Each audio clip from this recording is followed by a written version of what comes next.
RRB JE 2026 short notice വന്നിട്ടുണ്ട്. അപ്പോൾ എത്ര വേക്കൻസി ഉണ്ട്, എപ്പോഴാണ് നമുക്ക് അപ്ലൈ ചെയ്യാനായിട്ട് സാധിക്കുന്നത്, ആർക്കൊക്കെയാണ് ഇത് ഒരു നല്ല അവസരമായിട്ട് വന്നിരിക്കുന്നതെന്ന് നോക്കാം. അപ്പോൾ ബിടെക് ഡിപ്ലോമ ക്വാളിഫിക്കേഷൻ ഉള്ള ആളുകൾ, റെയിൽവേയിൽ ജോലി നേടിയെടുക്കണമെന്ന് ആഗ്രഹിക്കുന്ന ആളുകൾ ഏറ്റവും കൂടുതൽ കാത്തിരിക്കുന്ന പരീക്ഷയാണ് റെയിൽവേ ജൂനിയർ എഞ്ചിനീയർ എക്സാം എന്ന് പറയുന്നത്. ഇപ്പോൾ അതിന്റെ വേക്കൻസിയാണ് വന്നിരിക്കുന്നത്. 4098 അവസരങ്ങളാണ് RRB JE 2026 ഷോർട്ട് നോട്ടീസിലുള്ളത്. എന്ന് മുതൽ ഇതിന് അപ്ലൈ ചെയ്യാം, അങ്ങനെയുള്ള കാര്യങ്ങൾ ഞാൻ പറഞ്ഞുതരാം. 18 to 33 ഇയേഴ്സ് ആണ് ഏജ് ലിമിറ്റ് വരുന്നത്. നമ്മുടെ പേ ലെവൽ 6 വരുന്നത്. പേ ലെവൽ 6 എന്ന് പറയുമ്പോൾ അത്യാവശ്യം നല്ല സാലറി സ്കെയിൽ വരുന്ന റെയിൽവേയുടെ ജോബുകളിൽ ഒന്നാണ് എന്തെന്ന് പറയുന്നത് RRB ജൂനിയർ എഞ്ചിനീയർ എക്സാം എന്ന് പറയുന്നത്. ഇനി നമുക്കറിയാമല്ലോ, 8ാം ശമ്പള കമ്മീഷനൂടെ വരുമ്പോഴത്തേക്ക് ഇതിന്റെ ഒരു സാലറി എന്ന് പറയുമ്പോൾ, ടോട്ടൽ ഗ്രോസ് സാലറി എന്ന് പറയുന്നത് 1 ലക്ഷം രൂപ വരെ കയ്യിൽ കിട്ടുന്ന ജോബാണ് റെയിൽവേ ജൂനിയർ എഞ്ചിനീയർ എന്ന് പറയുന്നത്. ഇപ്പൊ ഡിപ്ലോമ, ബിടെക് ഒക്കെ എഞ്ചിനീയറിംഗ് ഒക്കെ കഴിഞ്ഞ വിദ്യാർത്ഥികൾ ഏറ്റവും കൂടുതൽ അവരുടെ ഫീൽഡിൽ തന്നെ ഒരു ജോലി നേടിയെടുക്കണമെന്ന് ആഗ്രഹിക്കുന്നവർക്ക് ഏറ്റവും മികച്ച അവസരമാണ് റെയിൽവേ ജൂനിയർ എഞ്ചിനീയർ. ദിശ അക്കാഡമി ലാസ്റ്റ് വർഷം തന്നെ ധാരാളം വിദ്യാർത്ഥികൾ railway junior engineer exam clear ചെയ്ത് അവരുടെ സർവീസിൽ പ്രവേശിച്ചിട്ടുണ്ട്. റെയിൽവേ ഇപ്പൊ എല്ലാ വർഷവും കൃത്യമായിട്ട് റെയിൽവേ ജൂനിയർ എഞ്ചിനീയർ ALP പോലെയുള്ള പരീക്ഷകൾ നടത്തുന്നുണ്ട്. അതുകൊണ്ട് ഈ ഒരു മികച്ച അവസരത്തെക്കുറിച്ച് നിങ്ങൾ കൃത്യമായിട്ട് മനസ്സിലാക്കാനായിട്ട് ശ്രമിക്കുക. ഓക്കെ, ഞാൻ കൃത്യമായിട്ട് നിങ്ങൾക്കൊന്ന് പറഞ്ഞു തരാം. ഇതാണ് ഈ നോട്ടിഫിക്കേഷൻ, ഷോർട്ട് നോട്ടീസുമായി ബന്ധപ്പെട്ട പ്രധാനപ്പെട്ട ഇൻഫർമേഷൻ. റെയിൽവേ റിക്രൂട്ട്മെന്റ് ബോർഡിന്റെ സൈഡിൽ നിന്നാണ് ഈ ഒരു നോട്ടിഫിക്കേഷൻ വന്നിരിക്കുന്നത്. ഏതൊക്കെ പോസ്റ്റുകളിലേക്കാണ്? പ്രധാനമായിട്ടും ജൂനിയർ എഞ്ചിനീയർ RRB JE, അത് കൂടാതെ മെറ്റീരിയൽ സൂപ്രണ്ടന്റിന് പോസ്റ്റും അതുപോലെ കെമിക്കൽ മെട്രോളജിക്കൽ അസിസ്റ്റന്റ് പോസ്റ്റും കൂടെ ചേർത്തിട്ടാണ് നമുക്ക് ഈ 4092 വേക്കൻസി വന്നിരിക്കുന്നത്. അപ്പോൾ ഇതിനകത്ത് ജൂനിയർ എഞ്ചിനീയർ ആണ് ഏറ്റവും കൂടുതൽ വേക്കൻസി വരുന്നത്. ഡിപ്പാർട്ട്മെന്റ് ഓഫ് മെറ്റീരിയൽ സൂപ്രണ്ടന്റ് എന്ന് പറയുമ്പോൾ മെറ്റീരിയലിന്റെ കസ്റ്റോഡിയനായിട്ട് വരുന്ന ആളുകളാണ്. ഇതും എന്താണ്, ടെക്നിക്കലിന്റെ ക്വാളിഫിക്കേഷൻ ഉള്ള ആളുകൾക്കാണ് അപ്ലൈ ചെയ്യാൻ സാധിക്കുന്നത്. അതുപോലെ കെമിക്കൽ മെട്രോളജിക്കൽ അസിസ്റ്റന്റ് എന്ന് പറയുന്നത് നമ്മുടെ ക്വാളിറ്റിയുമായിട്ടുള്ള ബന്ധപ്പെട്ട പോസ്റ്റുകളിലേക്കാണ്. അപ്പോൾ ഇതെല്ലാം ബിടെക്, ഡിപ്ലോമ അല്ലെങ്കിൽ ഇതുമായി ബന്ധപ്പെട്ട റിലേറ്റഡ് ആയിട്ടുള്ള കോഴ്സ് പഠിച്ചിട്ടുള്ളവർക്കാണ് അപ്ലൈ ചെയ്യാനായിട്ട് സാധിക്കുന്നത്. ഇതിന്റെ ടോട്ടൽ വേക്കൻസി ഞാൻ പറഞ്ഞു, 4098 വേക്കൻസിയാണ് വരുന്നത്.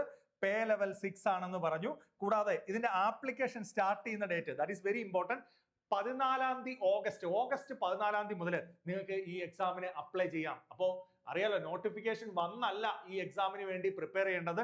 ഓഗസ്റ്റ് 14 മുതൽ അപ്ലൈ ചെയ്യാം എന്ന് പറഞ്ഞു കഴിഞ്ഞാൽ സീരിയസ് ആയി RRB JE കാണുന്ന ആളുകൾ തീർച്ചയായിട്ടും നിങ്ങളുടെ പ്രിപ്പറേഷൻ ഉടനെ തന്നെ നിങ്ങൾ സ്റ്റാർട്ട് ചെയ്യണം. കാരണം ഇതിന്റെ പഠിക്കേണ്ട രീതിയും മറ്റു കാര്യങ്ങളും എല്ലാം ഞാൻ പറഞ്ഞു തരാം. അപ്പോൾ ഇതാണ് നമ്മുടെ ഒഫീഷ്യൽ സൈറ്റ്സ് കേട്ടോ. റെയിൽവേ RRB.indianrailways.gov.in എന്നുള്ളതാണ് നമ്മുടെ ഒഫീഷ്യൽ ആയിട്ടുള്ള റെയിൽവേയുടെ സൈറ്റ് എന്ന് പറയുന്നത്. അപ്പം എന്തൊക്കെയാണ് ഇതിനകത്ത് അപ്ലൈ ചെയ്യേണ്ടത്, എന്തൊക്കെയാണ് പഠിക്കേണ്ടത്, ആ ഡേറ്റുകളൊക്കെ ഒന്ന് പറയാം. ഇമ്പോർട്ടന്റ് ആയിട്ട് നമ്മുടെ ഷോർട്ട് നോട്ടീസ് റിലീസ് ചെയ്തിരിക്കുന്നത് 21 ജൂലൈ 2026 എന്നാണ് നമ്മുടെ ഷോർട്ട് നോട്ടീസ് വന്നിരിക്കുന്നത്. 14 ഓഗസ്റ്റ്, നെക്സ്റ്റ് അടുത്ത മന്ത് 14 മുതൽ നമുക്ക് അപ്ലൈ ചെയ്യാം. 13 സെപ്റ്റംബർ വരെ ആയിരിക്കും അപ്ലൈ ചെയ്യാനായിട്ട് സാധിക്കുന്നത്. അപ്പൊ നിങ്ങളുടെ സുഹൃത്തുക്കൾ അതുപോലെ മാതാപിതാക്കളാണ് കാണുന്നതെങ്കിൽ അവർക്കൊക്കെ അയച്ചു കൊടുക്കുക, നിങ്ങളുടെ കുട്ടികൾക്കൊക്കെ പറഞ്ഞു കൊടുക്കുക. ഇതൊരു മികച്ച അവസരമാണ്. ബിടെക്, ഡിപ്ലോമ കഴിഞ്ഞ നിരവധി വിദ്യാർത്ഥികൾ നമ്മുടെ നാട്ടിലുണ്ട്. അവർക്ക് അവരുടെ ടെക്നിക്കൽ സൈഡിൽ തന്നെ ഒരു ജോലി, റെയിൽവേയിൽ ഒരു ജൂനിയർ എഞ്ചിനീയർ ആയി കയറണമെന്ന് ആഗ്രഹിക്കുന്നവരാണെങ്കിൽ തീർച്ചയായിട്ടും ഈ അവസരത്തെക്കുറിച്ച് മനസ്സിലാക്കുക. എന്താണ് പഠിക്കേണ്ടതെന്ന് കൂടി ഞാനൊന്ന് പറഞ്ഞു തരാം. അതിനു മുമ്പിട്ട് നമുക്ക് ഇതിന് ആപ്ലിക്കേഷൻ ഫീ ഉണ്ട്. നമ്മുടെ URO OBC EWS കാറ്റഗറിക്കാർക്ക് 500 rupees ആണ് വരുന്നത്. 500 rupees ആണ് വരുന്നത്. അതൊന്ന് ആപ്ലിക്കേഷൻ ഫീസ് വരുന്നുണ്ടായത് തന്നെ അതൊന്ന് മനസ്സിലാക്കിയിരിക്കണം നിങ്ങൾ. 500 rupees. അതുപോലെ തന്നെ SC ST ഈ കാറ്റഗറി ആളുകൾക്ക് 250 rupees ആണ് വരുന്നത്. ഓൺലൈൻ ആയിട്ടാണ് നമ്മൾ എന്ത് ചെയ്യേണ്ടത്, പേയ്മെന്റ് അടയ്ക്കേണ്ടത്. ആ ഒരു കാര്യം കൃത്യമായിട്ട് മനസ്സിലാക്കുക. ഓക്കെ, ഇനി അടുത്ത ഇൻഫർമേഷൻ എന്താണ്? ഇതിന്റെ ക്വാളിഫിക്കേഷൻ ആണ് പറയുന്നത്. എന്താണ്? 4098 വേക്കൻസിയും engineering diploma, BSc, BTech, BCA qualification ഉള്ള ആളുകൾക്ക് ഈ പോസ്റ്റുകളിലേക്ക് അപ്ലൈ ചെയ്യാനായിട്ട് സാധിക്കും. ഞാൻ എൻ്റെ മറ്റൊരു വീഡിയോയിൽ ഓരോ പോസ്റ്റിനും എന്തൊക്കെയാണ് ക്വാളിഫിക്കേഷൻ എന്നുള്ളതും എന്തൊക്കെയാണ് ഡീറ്റെയിലി പഠിക്കേണ്ടതെന്നുമായ കാര്യങ്ങളുമായി ഒരു വീഡിയോയുമായിട്ട് ഞാൻ വരാം. ഇപ്പൊ ഞാൻ പ്രധാനപ്പെട്ട ഇൻഫർമേഷൻ, അതായത് അടുത്ത മാസം 14 മുതൽ ഇതിന്റെ നോട്ടിഫിക്കേഷൻ വന്നു എന്ന ഇൻഫർമേഷൻ ആണ്. ബിടെക്, ഡിപ്ലോമ ഗ്രാജുവേറ്റ്സ് ആയിട്ടുള്ള ആളുകൾ കാത്തിരിക്കുന്ന പരീക്ഷയാണ്. അതുകൊണ്ട് അത് എത്രയും പെട്ടെന്ന് നിങ്ങളെ അറിയിക്കുകയാണ്. എന്താ അതിന്റെ ഏജ് ലിമിറ്റ്? 18 to 33 ആണ്. നിങ്ങൾ ആലോചിക്കുക 3 ടെസ്റ്റ്. ഇത് ആദ്യമായിട്ട് എഴുതുന്നവരാണെങ്കിൽ നിങ്ങൾ മനസ്സിലാക്കണം ഇതിന്റെ ടെസ്റ്റിൽ വരുന്നതെന്ന് പറയുന്ന 3 സ്റ്റേജുകളാണ്. ഫസ്റ്റ് സ്റ്റേജ് എന്ന് പറയുന്നത് കമ്പ്യൂട്ടർ ബേസ്ഡ് ഒരു ഓൺലൈൻ ആണ് വരുന്നത്. അത് പ്യുവർലി നോൺ ടെക്നിക്കൽ പരീക്ഷയാണ്. അതിനകത്ത് എന്തൊക്കെയാണ് പഠിക്കേണ്ടതെന്ന് ചോദിച്ചാൽ ക്വാണ്ടിറ്റേറ്റീവ് ആപ്റ്റ്യൂഡ് പഠിക്കണം, റീസണിങ് പഠിക്കണം, അതുപോലെ ജനറൽ സയൻസ് സബ്ജക്ട് പഠിക്കണം, ജനറൽ അവയർനെസ് പഠിക്കണം. ഇതാണ് പ്യുവർലി CBT1 എന്ന് പറയുന്ന ഒരു നോൺ ടെക്നിക്കൽ എക്സാം ആണ്. CBT2 എന്ന് പറയുന്നത് അതിനകത്ത് നോൺ ടെക്നിക്കലും ഉണ്ട്.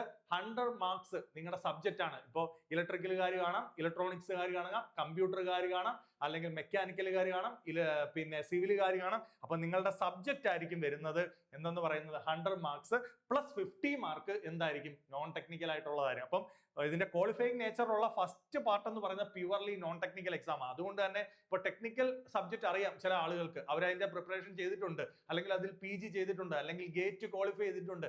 പക്ഷേ അവർക്ക് നോൺ ടെക്നിക്കൽ അറിയത്തില്ല എന്നുണ്ടെങ്കിൽ ഇതിന്റെ ഫസ്റ്റ് കടമ്പ നിങ്ങൾക്ക് ഒരിക്കലും കടക്കാൻ പറ്റില്ല. അപ്പൊ തീർച്ചയായിട്ടും എന്ത് ചെയ്യുക, CBT1 എക്സാം കൃത്യമായി പ്രിപ്പയർ ചെയ്ത് എഴുതുക. ഇപ്പൊ നമ്മുടെ അക്കാഡമികളിൽ എല്ലാ മന്തും RRB JE, RRB ALP, railway NTPC എക്സാമുകൾക്ക് വേണ്ടിയിട്ടുള്ള ഓഫ്ലൈൻ ബാച്ചുകളും ദിശ ലേണിംഗ് ആപ്ലിക്കേഷനിലൂടെ ഓൺലൈൻ ബാച്ചുകളും അവൈലബിൾ ആണ്. അപ്പൊ തീർച്ചയായിട്ടും ഈ ഒരു സ്റ്റേജിന് വേണ്ടി നന്നായി തന്നെ പ്രിപ്പയർ ചെയ്താൽ കഴിഞ്ഞ വർഷം നമുക്ക് ഒരുപാട് വിദ്യാർത്ഥികളെ എത്തിക്കാനായിട്ട് സാധിച്ചിട്ടുണ്ട്. ദെൻ ഡോക്യുമെന്റ് വെരിഫിക്കേഷനും മെഡിക്കൽ എക്സാമിനേഷനുമാണ് ആഫ്റ്റർ ദ സെക്കൻഡ് ടയർ എക്സാമിന് ശേഷം വരുന്നത്. അപ്പൊ ഇത്രയും സ്റ്റേജുകളാണ് വരുന്നത്. ഡീറ്റെയിൽ ആയിട്ട് എന്ത് പഠിക്കണം എന്നുള്ള കാര്യങ്ങളൊക്കെ മറ്റൊരു വീഡിയോയിൽ ഞാൻ നിങ്ങൾക്ക് പറഞ്ഞുതരാം. തീർച്ചയായിട്ടും കാത്തിരിക്കുക. അപ്പം ഇത്രയും ഇൻഫർമേഷൻസ് ആണ്.